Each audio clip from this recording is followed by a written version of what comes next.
Ezra Pound, en unas notas para un cantar, probablemente uno de los últimos textos de Pound, decía: Mamur, Mamur, ¿qué es aquello que amo? ¿Y dónde estás? Que he perdido mi centro luchando contra el mundo. Los sueños chocan y caen destrozados, y yo que solo quise construir un paraíso terrestre. He intentado escribir el paraíso. No os mováis. Dejad que el viento cante. Ese es el paraíso. Dejad que los dioses perdonen lo que he hecho y que todos aquellos a quienes amo traten de perdonar lo que he hecho. Siempre este fragmento de la poesía de Ezra Pound me ha conmovido profundamente, como la confesión profunda de un poeta y de un hombre. Un poeta que intentó resumir en un canto lo que fue el infierno de su tiempo. El infierno, el purgatorio y también el paraíso, que es quizás lo más difícil de contar y de cantar. Dante también sabía que esa empresa era difícil. Y para hablar de estos viajes poéticos desmesurados, porque la poesía es desmesura en su origen siempre, para hablar de los intentos a través del lenguaje y de la palabra en nuestro idioma, de cantar tal vez el paraíso, o decir el infierno, o decir el purgatorio, está conmigo Raúl Zurita, poeta, Premio Nacional de Literatura y autor de Purgatorio, Anteparaíso, La Vida Nueva y Los Países Muertos, entre otros. Gracias, Raúl, por estar aquí en Una Belleza Nueva. Encantado, Cristian, gracias a ti, un millón de gracias. ¿Qué es lo que te evoca este fragmento de Ezra Pound? Esta idea, no sé si te identifica o de alguna manera te toca esta idea de he intentado escribir el paraíso. Claro, o sea,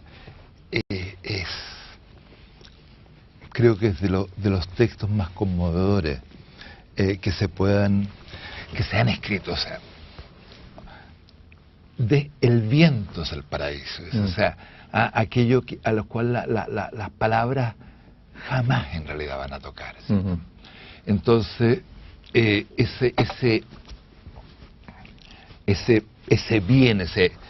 bien que son las palabras, el más peligroso los bienes.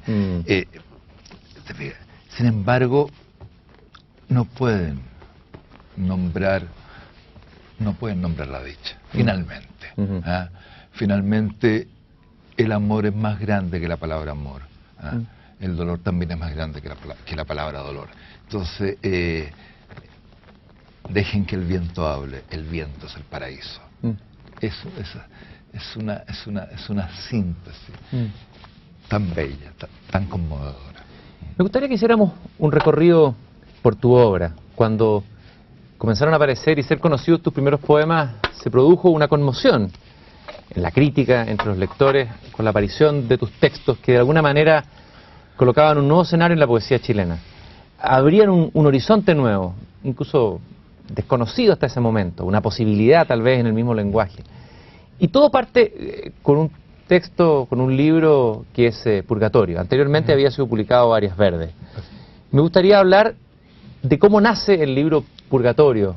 Si es intentando vislumbrar el paraíso o es un intento de contar o cantar el infierno. Es el intento de vislumbrar el paraíso.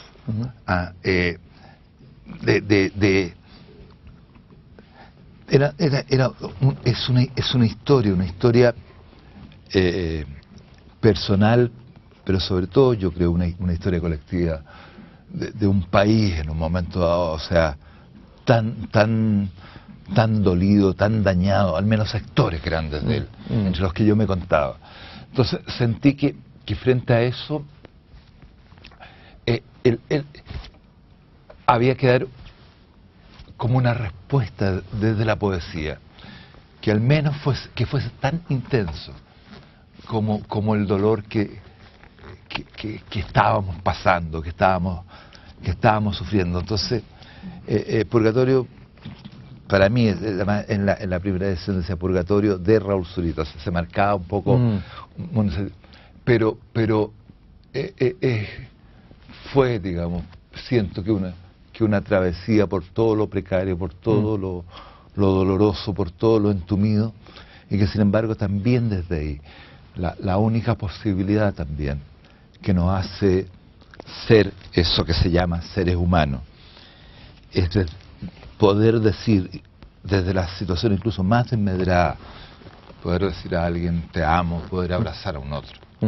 Eso es lo que sentía que estaba ahí. ¿Cuál es la situación personal? ¿Cómo nace, en qué contexto personal tuyo nace este poema? A ver, antes que el poema tal vez habría que decir, ¿cuándo tú decides o te encuentras con la posibilidad de escribir poesía?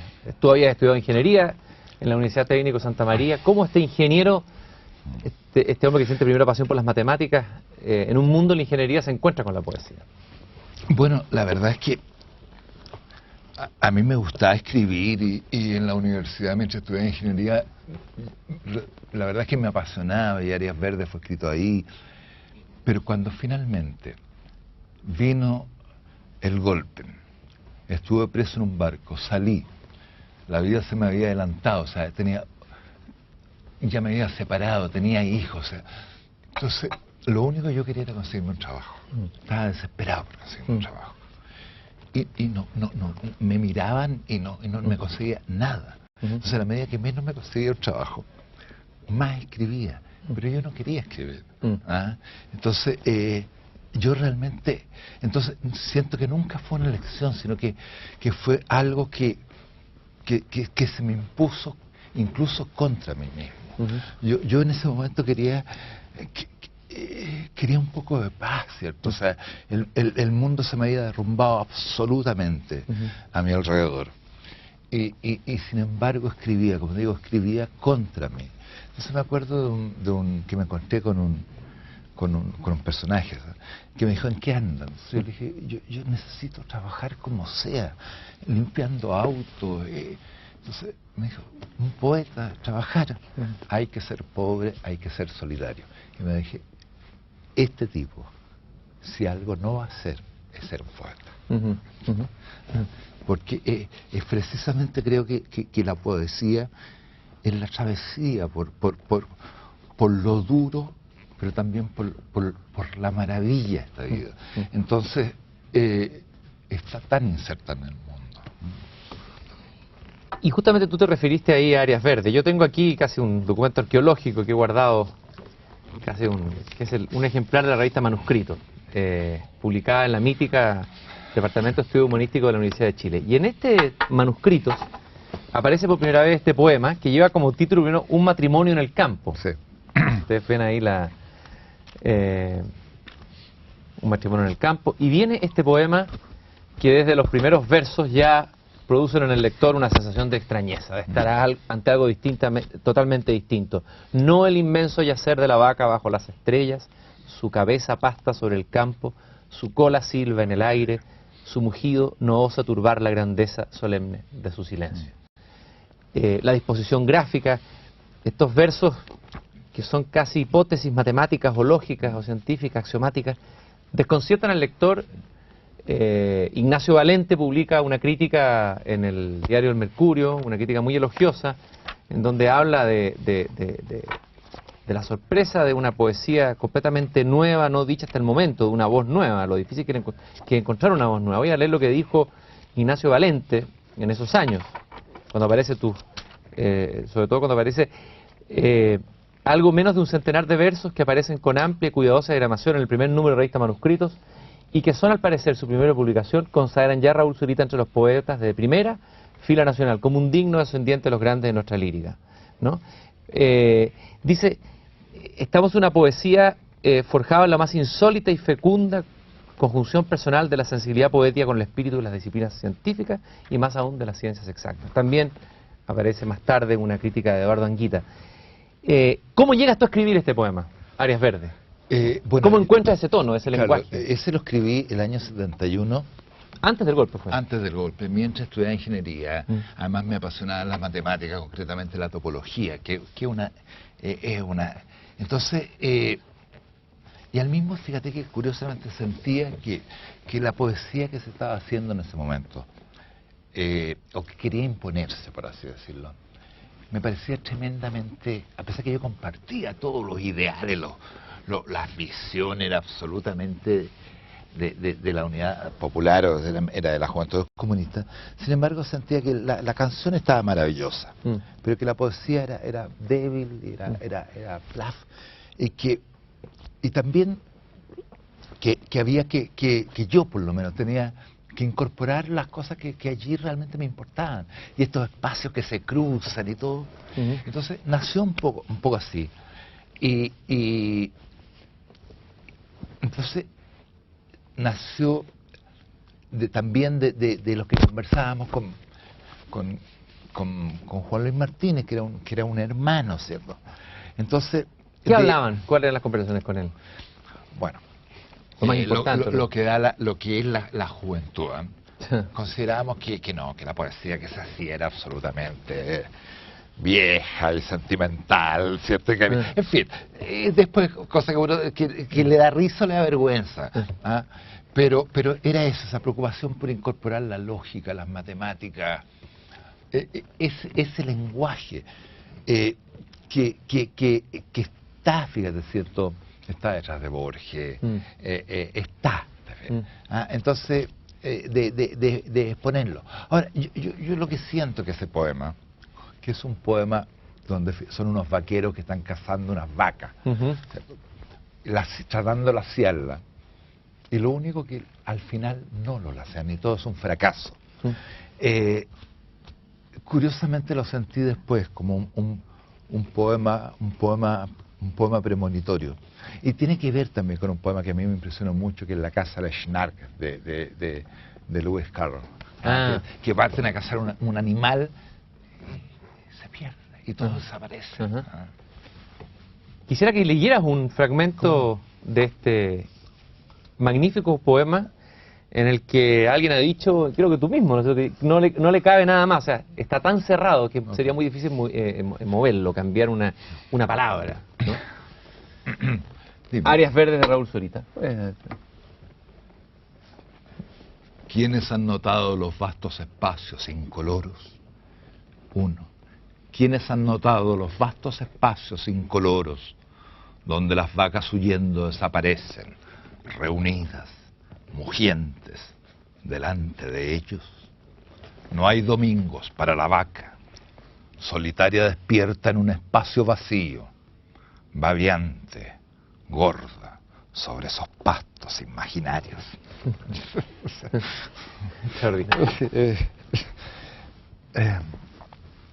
Bueno, Anguita, fíjate que aquí en uno de los artículos recogidos en su libro póstumo, La belleza de pensar, en un artículo que se llama Reconocimiento de Zurita, bueno, se pega un bolón filosófico y dice que de alguna manera dice que Zurita va hacia la supremacía de la subjetividad y la conciencia, convirtiendo sus paisajes progresivamente en un campo de puras ideas. Dicha operación, que es poética y filosófica a la vez, despoja la realidad de sus componentes empíricos, ¿no? Haciendo algo parecido a lo que los fenomenólogos de la corriente de Husserl llaman en griego epoqué, poner el mundo entre paréntesis. Pero finalmente, dice, hay las tres caras, naturaleza, inteligencia y subjetividad. Zurita solo muestra dos, pues quedando un mundo solo bifonte, el yo afectivo pegado a la naturaleza, reducido a su más simple esencia. Bueno, son intentos de la crítica de tratar de entender este nuevo lenguaje que aparece, este cruce entre lo científico y lo poético, ¿no? Claro, es torpe y es divertido ser crítico de los críticos, del crítico, ¿me entiendes? O sea, lo haría tan mal. Solo, cuando apareció esa crítica de Ignacio Valente que tú mencionas, yo, sí, o sea, eso sí, te fijas, en ese momento no estaba absolutamente desesperado. Y fue después nunca las he leído mucho, pero en ese momento siento que tal vez decir me salvó la vida, tal vez un poco grandilocuente, pero fue en ese momento importante para mí. Purgatorio, entonces, es, tú dijiste, el vislumbre del paraíso. ¿Se puede vislumbrar el paraíso desde la palabra poética? Si tú decías que al comienzo tal vez la palabra no dice... ¿Qué logras vislumbrar finalmente la poesía?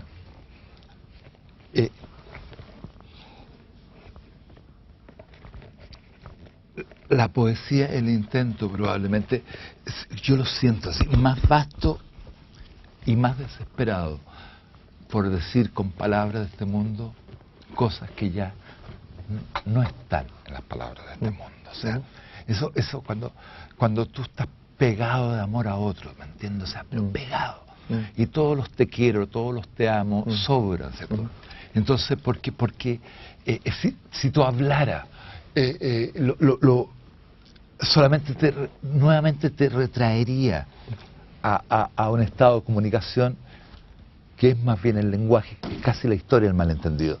Pero la poesía es precisamente, siento que es el intento, como te digo, más sublime y desesperado, porque tú sientes que en un momento dado que está a punto de revelarse eso, finalmente no se revela. Ni en ningún momento, no hay momentos de felicidad, de plenitud en la palabra, en la poesía misma, digamos. No, y hay una historia que lo cuenta el porqué. El poeta ha sido que es la separación del cielo y de la tierra. Cuando se separa el cielo de la tierra, porque, qué sé yo, Crono le corta el pene a Urano, entonces el cielo que está copulando permanentemente con la tierra se separa. Entonces, pero nace la vida, pero se crea el espacio. O sea, por lo tanto, las palabras son el único puente que tenemos para salvar en parte la maldición de la distancia. Estamos separados, ¿entiendes? Entonces, las palabras nos salvan del infierno, o sea, nos salvan del informe. Pero como según esa historia o ese mito, nacieron también de un acto de violencia, también nunca con las palabras seremos felices. Tienen esa la poesía es, como te digo, el vislumbre eso, pero en el lenguaje no está vedada la felicidad. El vislumbre es un poco, para entenderlo bien, lo que cuando Rimbaud habla de la visión, cuando habla del poeta vidente, el poeta que ve, yo he visto lo que el hombre ha creído ver. ¿Estamos refiriéndonos a lo mismo, Raúl? Yo creo que sí. Creo que nos estamos refiriendo a lo mismo. O sea, nos estamos refiriendo a algo que todo ser humano sabe, que hay cosas que nunca va a poder decir. O sea, que aunque quisiera decir, esa experiencia también de dolor o de soledad tan grande que tú ni siquiera alcanzas a decir sufro. Porque si dijeras sufro, ya estarías comunicándote con los demás. Entonces, hay cosas que no... que también, y eso más o menos es lo que yo creo que es como el infierno a toda la literatura. Y a propósito del maravilloso Pound, ese amor impresionante, eso es el paraíso de toda la literatura. A nosotros nos tocó el purgatorio de las palabras. Esa es la experiencia humana. Esta idea se entronca tal vez con lo que tú has dicho varias veces, que el arte sería como un sustituto, ¿no es cierto? Tú has dicho por ahí también que la única obra de arte que merece ser abrazada es la vida. Es decir, que el arte sobra, o que la poesía sobra frente a la vida. Claro, o sea... O que desaparecería el arte en un mundo que fuéramos... Si somos felices no sería necesaria la poesía. Pero no sería necesario porque cada segundo de la vida sería la máxima obra de arte, sería el máximo poema. O sea, los enamorados escriben poemas de amor. Me parece maravilloso. Qué bello, bravo. Pero lo impresionante es que están enamorados. No el poema que escriben, el poema de amor, ¿cierto? O sea, lo impresionante es el amor, lo impresionante es abrazarse al otro, y lo impresionante también es descubrir también la mirada de odio del otro. Pero los poemas nos devuelven a eso. O sea, es como si toda obra de arte te dijera, es bonita, soy lindo, a una obra de arte, pero mira, no te emociones tanto conmigo. Mucho más emocionante es una cara que va pasando por la calle. La aparición de ese rostro en la multitud, como dice el mismo Pound, ¿no? En el metro. Ahora, sin embargo, uno, desde el tiempo, por ejemplo, ve la Divina Comedia y dice, qué maravilla, ¿qué importa lo que haya pasado entre Dante y esa niñita llamada Beatrice Portinari? Está aquí, que aquí la traje porque sé que te gusta y uno de tus libros de cabecera, la Divina Comedia. Cuando la Divina Comedia, cuando la obra, el poema, se transforma en algo tan real o tan potente como la realidad, ¿puede llegar a ocurrir eso? Tú lo has dicho a propósito de Neruda, y de repente el Canto General, por ejemplo, es un libro que va a ser tan real como la Cordillera de los Andes. Lo que pasa es que a mí cada vez me conmociona más ese libro, porque creo que, a ver, se sabe que él vio a Beatriz. Ahora, ¿por qué? La Divina Comedia siento que es el máximo poema de la soledad, porque lo que Dante quiere es escuchar lo que ella jamás le dijo, y escuchárselo de tal forma como si no fuera él mismo el que se lo está diciendo. Entonces es tan conmovedor, ¿cierto? Es tan conmovedor porque la persona que está muerta, ¿cierto? Ya no hay caso, o sea, está fuera del lenguaje. Tú no puedes preguntarle nada, ni tienes derecho, y no te responderá tampoco. Entonces tú escribes para creer que la otra te habla, tratando, y como si no fueras tú mismo. Entonces, es tan duro.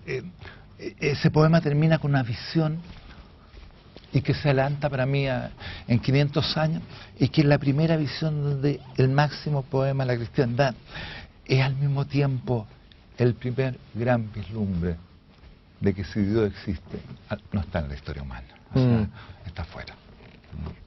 Entonces, pero sobre todo es el poema que se construye como homenaje a una mirada que un ser humano se cruzó con otro. ¿Es cierto que tu abuela italiana te leía fragmentos del infierno de Dante en italiano cuando niño? ¿Cómo fue cómo llegó a tus oídos cuando niño este libro? Claro, mi abuela es una persona profundamente nostálgica, que consideraba que el país al que había llegado, yo creo mucho Chile, pero ella consideraba que era una miseria, ¿te fijas? Entonces nunca aprendió ni siquiera a hablar bien castellano. Entonces, la forma de su nostalgia, me di cuenta después, era hablarnos permanentemente del infierno, la Divina Comedia de Dante, Miguel Ángel, de Leonardo, lo bello que era el mar de Italia. Entonces nos contaba eso y nosotros no entendíamos. Y muchas de las cosas que nos contaba mi abuela de la Divina Comedia, la verdad es que me aterrorizaban. Pero esa voz, su voz, está siempre dentro de mí. Y nunca podré escribir algo, sin embargo, que la vuelva a la vida. Que es probablemente lo que uno más quisiera. A lo mejor, fíjate que finalmente la muerte es la gran crítica literaria. O sea, esa muerte que sanciona y que dice, mira, tu homenaje a Sextus Propercio, por ejemplo, o tu homenaje a tu padre muerto, tu homenaje, la muerte de lo que tú amas desnuda la retórica de tu poema.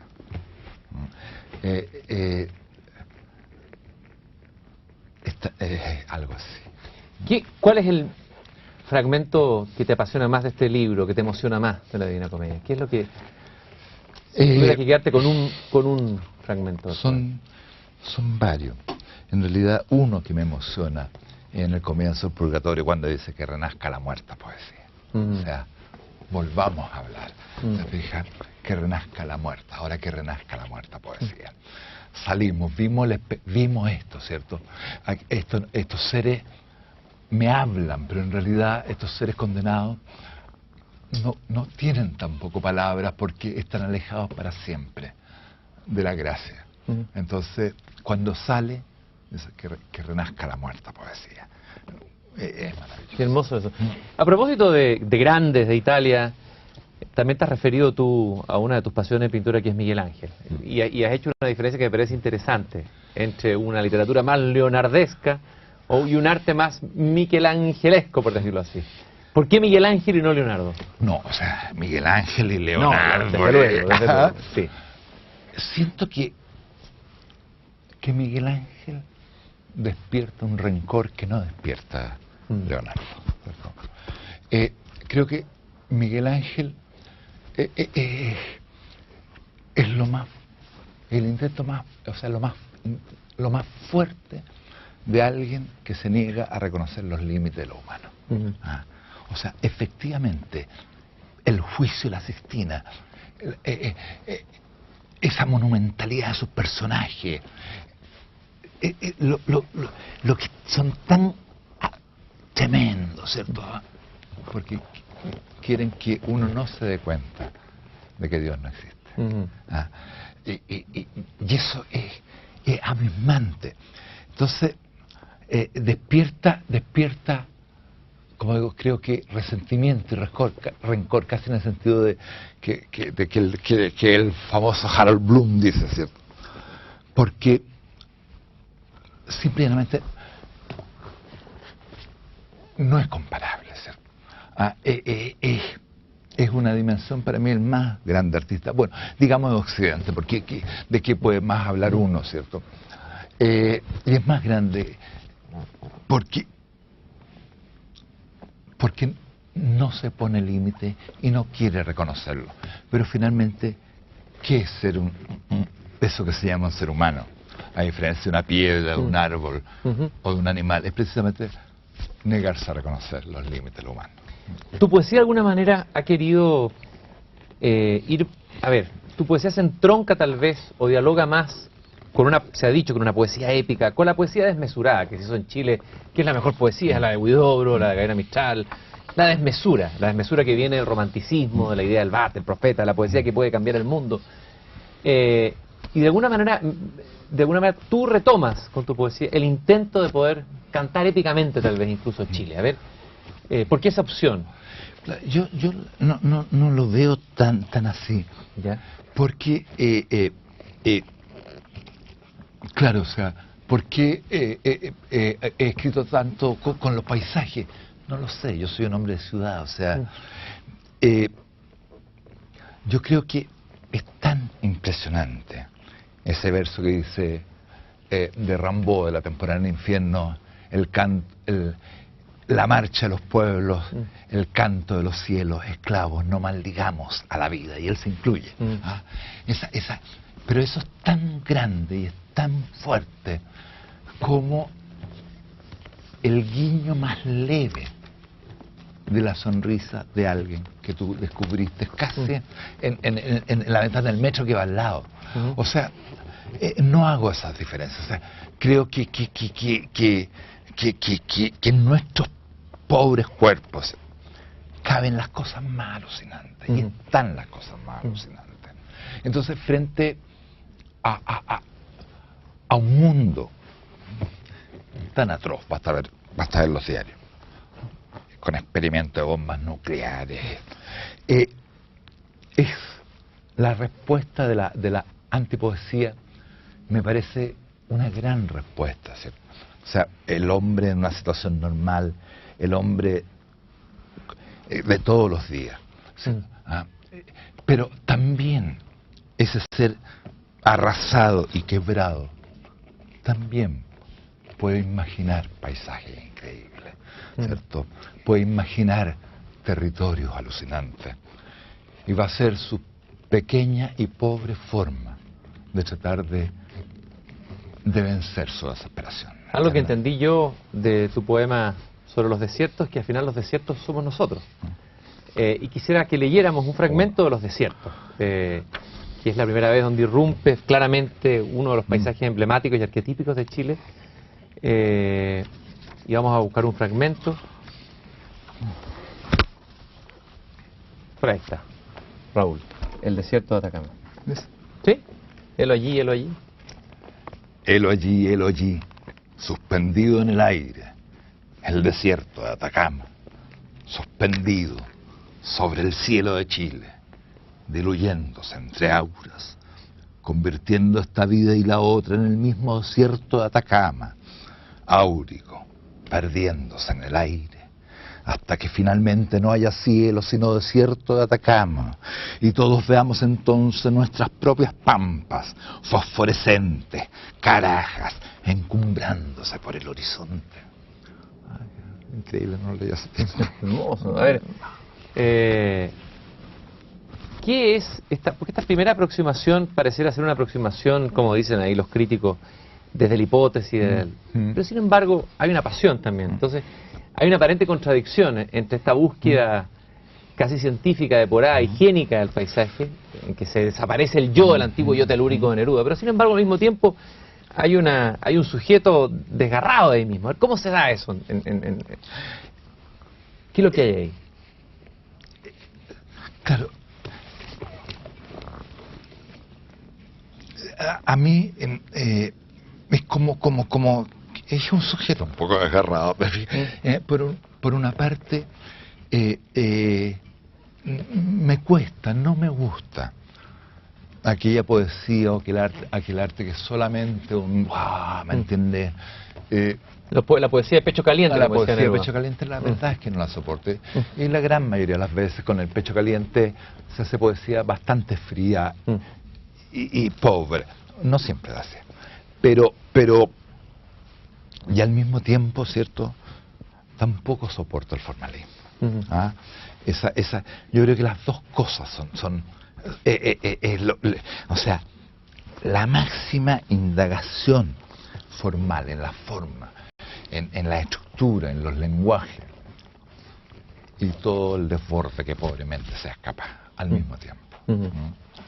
¿Tú cuando escribes, sabes lo que estás escribiendo o escribes en la noche oscura total?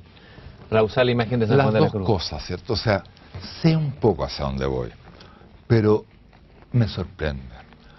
Y me sorprende a tal punto de que cada vez descreo más de esta vieja idea de un autor. O sea, ¿quién diablo?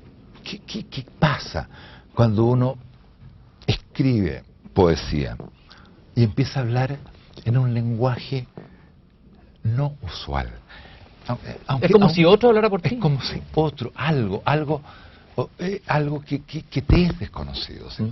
Entonces todo en realidad siento que cuando uno escribe suspende la vida y es algo concreto. O sea, si estás preocupado por la cuenta de gas, entiendo, pero si en un momento escribes porque se te olvidó la cuenta de gas, entonces has suspendido, pero por eso se suspende también la muerte.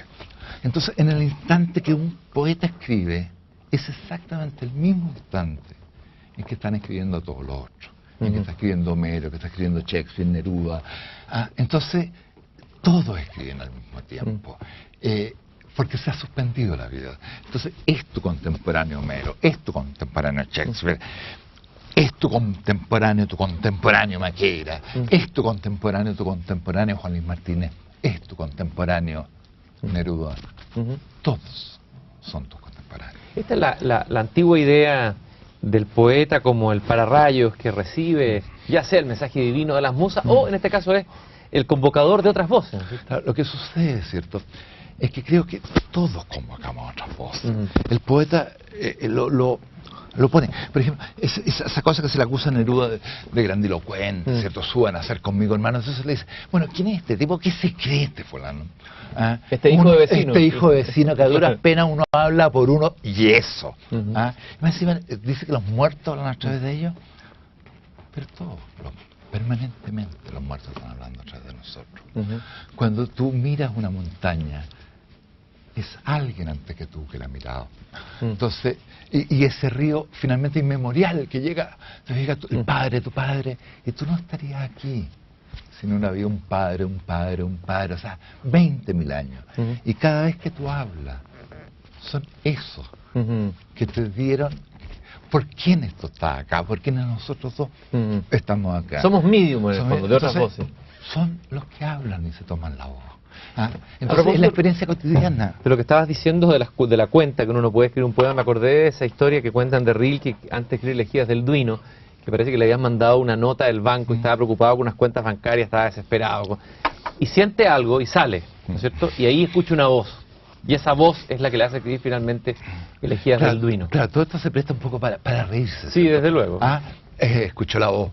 Y la voz, claro, como el chiste con Dorito cuando le dice el número de la lotería, ¿me entiendes? Entonces, y después la voz le dice, chuta, nos equivocamos, una cosa. Sin embargo, la gran respuesta de los griegos, de las musas, no ha sido superada. No digo que esa sea la respuesta, pero no ha sido superada. O sea, ¿qué hace que alguien de repente hable y cante? ¿Qué es? María Zambrano, en una epígrafe que aparece en una edición de tu libro en Visor, en España, una edición de Anteparaíso, hay una cita maravillosa de la María Zambrano que dice: convertir en delirio en razón sin abolirlo es el logro de la poesía. ¿Qué te parece esa idea de convertir el delirio en razón sin abolirlo? Sino es el logro de la poesía.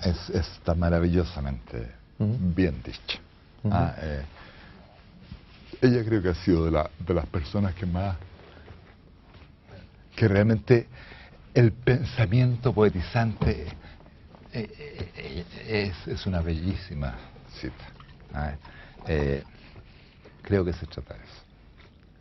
Ella es una mujer, una vieja maravillosa, una iluminada. La María Zambrano. Sí, y escribió este maravilloso libro, Poesía y Filosofía. Y ahí dice, por ahí en ese mismo libro, dice que el poeta, a diferencia del filósofo, no le teme a la nada. Que el filósofo anda detrás de una verdad disponible. En cambio, el poeta no. Es que el poeta, en la poesía, no está el problema de la verdad. Tú puedes leer un poema que dice A y otro que dice Z, totalmente distinto. Y de los dos salir absolutamente arrasado y conmovido. O sea, y esa es las musas, de nuevo. Cuando se aparece este ciego, le dicen, lo insultan. Ahí dice, mira, nosotras podemos decir muchas mentiras con apariencias de verdad. Y también decir la verdad cuando nos plazca. Por lo tanto, anota. Tú nunca sabrás si lo que estás diciendo es verdad o mentira. Pero eso también es la gran maravilla de la poesía. Tú nunca por un poema podrás condenar a que otro se muera. Pero por Dios, cuando Dios dicta, Dios mío, entonces mata, porque estás equivocado. Raúl, tú de alguna manera has intentado también, junto con escribir poesía, sacar la poesía del libro, llevarla a otro soporte, llevarla al desierto, cuando escribes ese Ni pena ni miedo, que termina la vida nueva, cuando escribes en el cielo, en el anteparaíso, esos poemas, Dios es hambre, Dios es no. ¿Por qué sacar la poesía de la palabra? ¿Qué es lo que hay ahí? ¿Una desconfianza de que la poesía escrita puede decirlo todo y que a lo mejor la poesía necesita otros aires, otros soportes, que la página ya se quedó corta, digamos, para la poesía? Fíjate que no, creo que es más simple. En un momento dado imaginé estos poemas escritos en el cielo, o el poema sobre el desierto. Y me pareció bello. Entonces, creo que siento, ¿cierto?, que uno mismo no puede ponerse límites, ni puede ponerse restricciones, decir, no, porque esto no es poesía, porque está fuera del... Porque de todas maneras, ya vendrá ese 98% que por supuesto te pondrá los límites. Pero no partas poniéndolo tú. El año 75, 78, 79... cuando yo era vendedor de Sapria, no sé dónde, la vida, ¿me entiendes? Por supuesto no vendía nada más. Entonces, teníamos que estar a las 8:15 y salía y me quedaba dormido en un banco y pensaba en estos poemas escribiéndose en el cielo. Entonces, soñaba con eso. A lo mejor por eso atravesé también, pensando que a lo mejor se podían hacer. Ahí vamos a ver algunas imágenes de estos poemas escritos en el cielo. Quizás mientras yo los voy mostrando vas contando la historia, cómo fue en Nueva York, cómo se hizo esta operación delirante de escribir poemas desde un avión. Este primero es Mi Dios es no. En realidad, yo sabía que en Anteparaíso, que en ese libro, tenían que ver estos poemas en el cielo, tenía que estar el registro, la fotografía. Por lo tanto, no iba a salir nunca si no se hacían. Entonces, en ese tiempo, mi amigo Arturo Fontaine estaba en Nueva York y fue el primero que le pregunté que me averiguara. Y me averiguó que se podía hacer. Eso fue lo primero, ¿cierto? Después lo supo otra persona que yo no conocía, que este maravilloso artista que es Juan Downe. Entonces empezó a armar como una cadena para que se hiciera. Entonces hubiera una serie de cosas. Yo nunca había tomado un avión y además no tenía ni un peso ni para subirme un amigo, o sea, imagínate. Entonces con la que era entonces mi mujer con Diamela del Tir, con Loti Rosenfeld, que habíamos formado el CA, Ana María López, que nos saca. Mira, finalmente estábamos en Nueva York. Estábamos filmando los poemas. Pero ¿cómo se hizo? Yo creo que fue solamente la pasión. O sea, Y como digo, y creo que fue bello, y creo que es bello, pero no es para, no están planteados como crítica a la poesía. De hecho, finalmente yo todo esto termina en libros, o sea, yo pongo, pero si a alguien se le ocurre dibujar un rostro en la Antártica que se está derritiendo, no le digan de partida que eso no es poema, no es un poema, puede ser un maravilloso poema. Vamos a leer, entonces, ¿te parece, Raúl? De Anteparaíso, tu libro siguiente después de Purgatorio, Las espejiantes playas. Purgatorio, tú dijiste que era el vislumbre paraíso, o sea, el purgatorio es, si uno tuviera que jugar con la Divina Comedia, ¿cuál es el juego, el cruce que tú hiciste? El purgatorio sería el infierno, el anteparaíso es purgatorio, o los dos y la vida nueva. ¿Cómo, Claro, cómo se arma ese? Yo lo veo que Purgatorio, siento que una experiencia bastante más centrada en tu dolor, en tu quiebre, y que Anteparaíso es más la experiencia de lo colectivo. Eso son las interpretaciones que uno puede dar, y que son siempre tan relativas. Pero siento que es eso, o sea, que el vislumbre, pero ya desde un nosotros. Vamos a leer entonces Las espejiantes playas.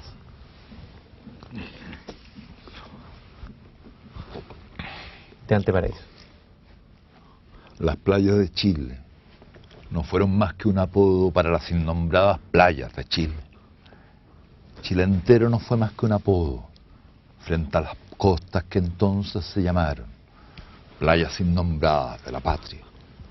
Bautizados, hasta los sin nombres se hicieron allí un santoral sobre estas playas, que recién entonces pudieron ser las innombradas costas que miraban, en que Chile no fue el nombre de las playas de Chile, sino unos apodos mojando esas riberas, para que incluso los roqueríos fueran el bautizo gritándoles los nombres de todos sus hijos.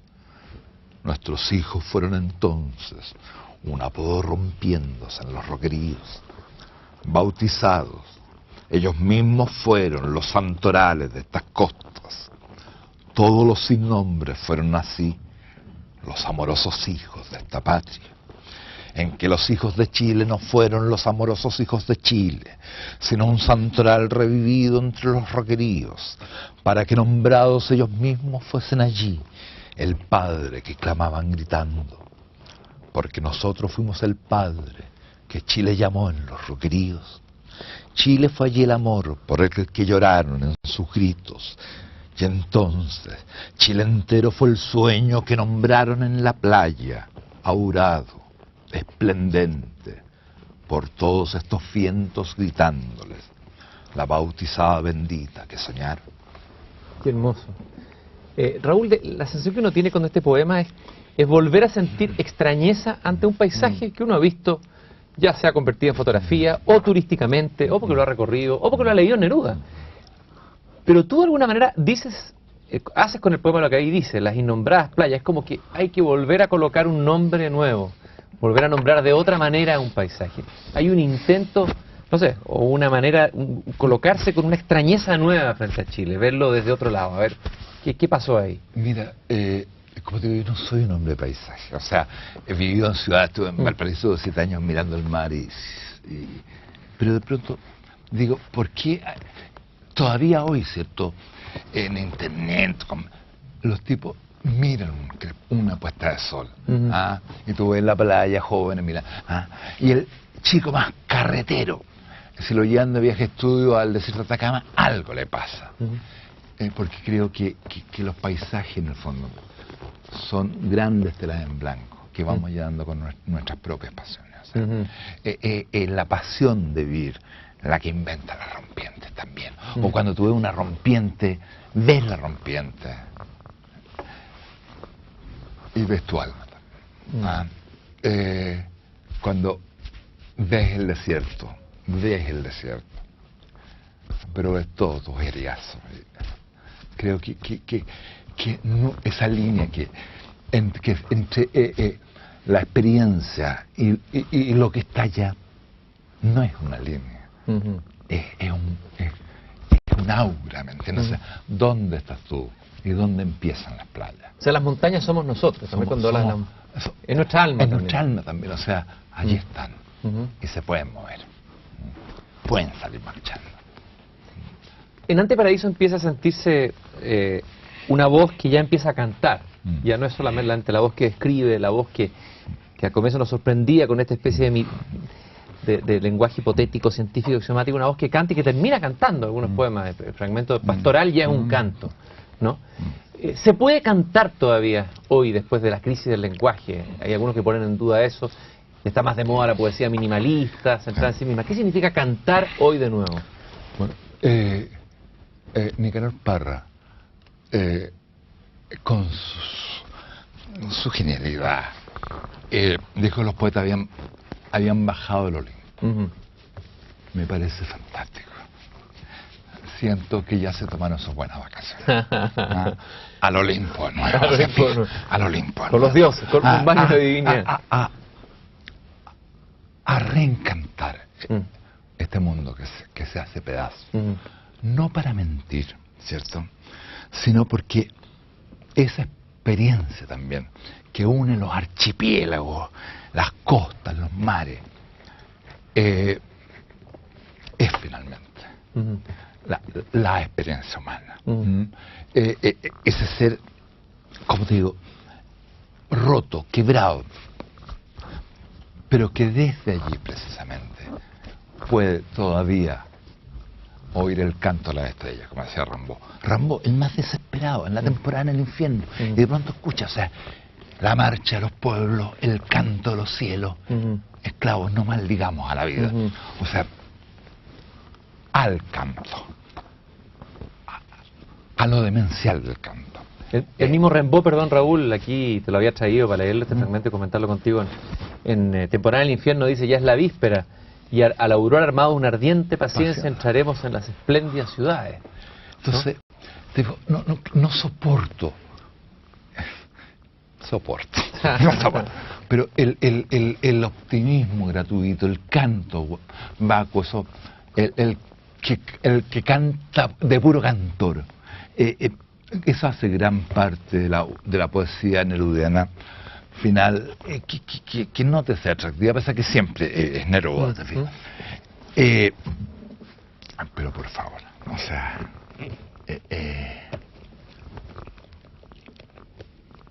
los grandes poemas, es Altura de Machu Picchu, y Altura de Machu Picchu es canto. Y es tan gran poema como El hombre imaginario de Parra, ¿te fijas? Pero ojo con el resentimiento, ¿te fijas? O sea, siento que gran parte de la poesía que ha seguido a la antipoesía, es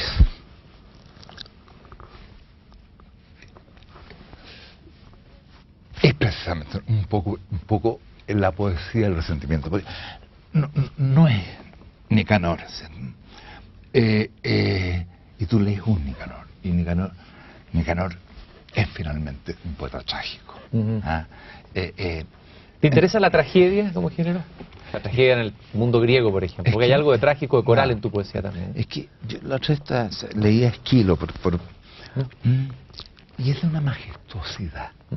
Entonces ahí, precisamente por Esquilo, o sea, bajaron del Olimpo, ya, para allá de nuevo, que aparezcan los Esquilos, los Sófocles, como digo, para decir ordinariez, decirlo, ocupar el lenguaje en sus grandes y en sus horribles palabras, ¿cierto? O sea, es el lenguaje que usamos, pero que cante, o sea, que cante.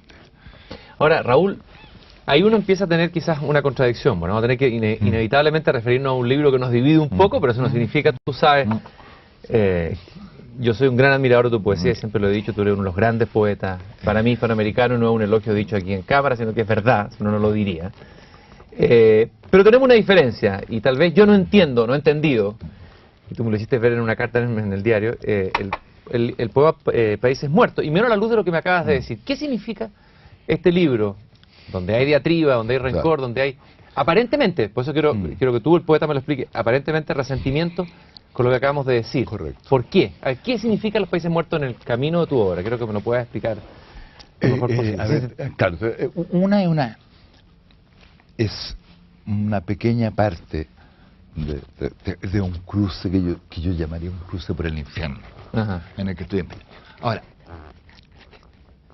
yo, te fijas, necesitaba también, o sea, de nuevo está Parra. Ujú. Parra, que dice en un poema, y el viejo Vaca se murió de pena. Ujú, Ah, ujú. y que yo necesitaba también la fuerza del insulto, o sea, Mm. esa energía de la jerga, o sea, porque todos esos párrafos con... Entonces, ¿verdad que eso es de un localismo? Ujú. ¿Ah? Exacerbado. O sea, exacerbado, o sea... entonces, la antipoesía Parra siempre está ahí, ¿cierto? Ujú. O sea, describí un paisaje en que el mar se abre, también... Pero la poesía, la antipoesía, también quise llevarla a un extremo. Ujú. A un extremo, o sea... Es como ganarle la batalla, usar sus mismas armas, digamos. Es como usar las mismas armas Claro, para... eso significaría, ¿cierto? Si los poetas pelearan entre sí. Creo que no, no. Pero sentía que... No, en términos de lenguaje, Claro, digamos. sentía que lo de Parra, lo digo por favor, sin ni... No, está claro. También podía llevarse más todavía. También uno podía decir, viejo conche tu madre, ¿me entiendes? O sea, y darse cuenta que eso también es finalmente el modo como tú te estás hiriendo. Como todo lo que... Como tú te insultas también a ti mismo. Entonces... En el fondo es un paso a través del infierno, es como claro, un nuevo descenso al y infierno. sentí que habían zonas de la antipoesía que todavía podían ser extremadas. O sea, que tú efectivamente podías hablar en la jerga, con sus garabatos, con sus palabrotas, con sus giros. Entonces, y ahí, claro, suena divertido porque ampararse en un tipo como Dante de una pretenciosidad infinita, ¿te fijas? Pero cuando el tipo dice la putana Italia, o sea, la puta Italia, sierva, y créeme. El título es muy sugestivo y muy potente, Los Países Muertos. De alguna manera tú sientes que este país que tú le has cantado en el pastoral, que le has cantado en el anteparaíso, ¿está muerto? Siento que estamos atravesando por una experiencia que es muy parecida a la experiencia de la muerte. Yo soy bastante crítico, o sea, tal como en un momento dado me entusiasmó profundamente la salida de Chile, siento que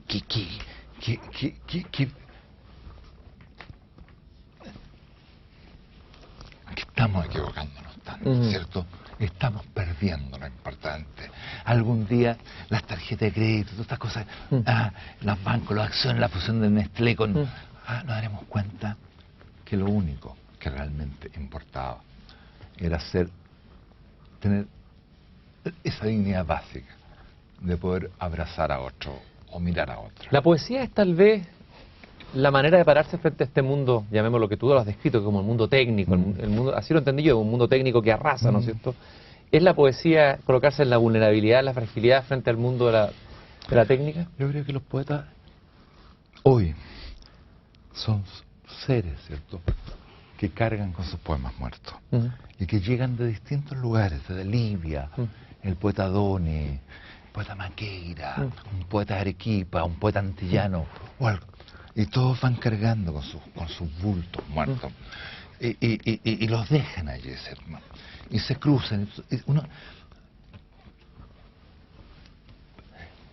Y pensando, ¿cierto?, que en un mar que estará o no estará, que podrá o no podrá llevarlo a otra orilla, donde otros seres que podrán estar o podrán no estar, puedan decir que renazca la muerta poesía. Entonces, nosotros vamos cargando con esos bultos muertos, ¿cierto? Y los novelistas más célebres, con más luminaria, no es la experiencia, no es muy distinta. Estos son estos pobres cuerpos que cargamos encima de nosotros, nuestros poemas. Si tú, me imaginé una escena, me imaginé Caronte con la mitología, llevando a los poetas a través del río, en este cruce, cada uno con su, en vez de con su cuerpo, con su poema muerto. ¿Qué poema te gustaría de tus poemas llevar en esa barca y cantar ahí, junto a todos los poetas del mundo, que te van a estar escuchando y conversando contigo, todos tus poemas, con el que me gustaría cerrar este programa? Claro, no sería uno mío. Pero uno tuyo. Uno mío, uno mío. Te van a pedir uno tuyo. Sí, hay uno de ahí. ¿De aquí? Sí.